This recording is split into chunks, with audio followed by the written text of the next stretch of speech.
Pour continuer avec l'exemple du bébé, quand le bébé va naître, déjà que quand il est déjà dans le ventre actuellement, son cerveau est déjà en train de se former. Ce que sa mère écoute comme musique a une influence sur lui. Ce que sa mère voit à la télévision a une influence sur lui. Il y a une expérience qu'on a menée avec la musique. On s'est rendu compte que quand une femme écoute une musique quand elle est enceinte, quand l'enfant naît, la musique la pèse plus facilement quand il pleure. C'est démontré scientifiquement. Ça veut dire que l'enfant en fait écoutait la musique dans le ventre. Je vais aller plus loin. Quand une femme est stressée ou a des problèmes psychologiques pendant sa grossesse, ça affecte l'enfant dans le ventre. Ce n'est pas pour rien que le stress est un critère dangereux qui peut entraîner un avortement. C'est parce que le stress a un impact sur l'enfant qui est dans le ventre encore. Et quand l'enfant sort maintenant du ventre, qu'est-ce qui se passe? L'enfant voit la télévision. L'enfant voit ses parents. L'enfant voit des gens qui parlent autour de lui. Toutes ces interactions qui se produisent autour de l'enfant, là, ça crée les connexions dans son cerveau. Parce que la question que vous devez vous poser, comment un enfant fait pour commencer à parler alors qu'il n'est pas parti à l'école? Comment il fait pour prononcer les premiers mots? Voilà, parce que quand les gens parlent, ça crée les connexions. Et quand les connexions là se solidifient, parce qu'il a écouté ça plusieurs fois, il peut répéter ça lui-même.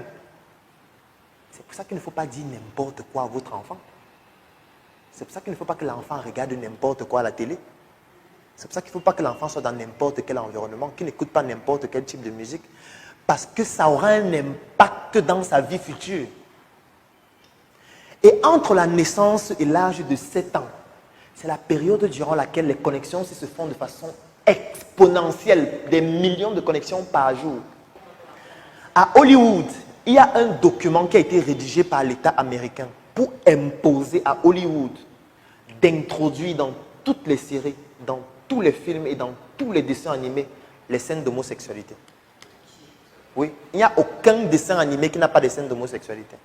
Aucun. Et je peux vous démontrer ça avec tous les dessins animés. J'ai même fait une vidéo dessus qui s'appelle le marketing des telenovelas, où je montre dans les telenovelas comment ça fonctionne, avec des exemples dans les dessins animés. Il n'y a pas un dessin animé sans scène d'homosexualité, ça n'existe plus. Il n'y a pas une série où il n'y a pas des homosexuels, ça n'existe pas. Où il n'y a pas des travestis, où il n'y a pas des homosexuels hommes et femmes. Il n'y a pas un film sans homosexuels, ça n'existe plus. C'est obligatoire, ce n'est pas volontaire. Ils ne font pas ça volontairement.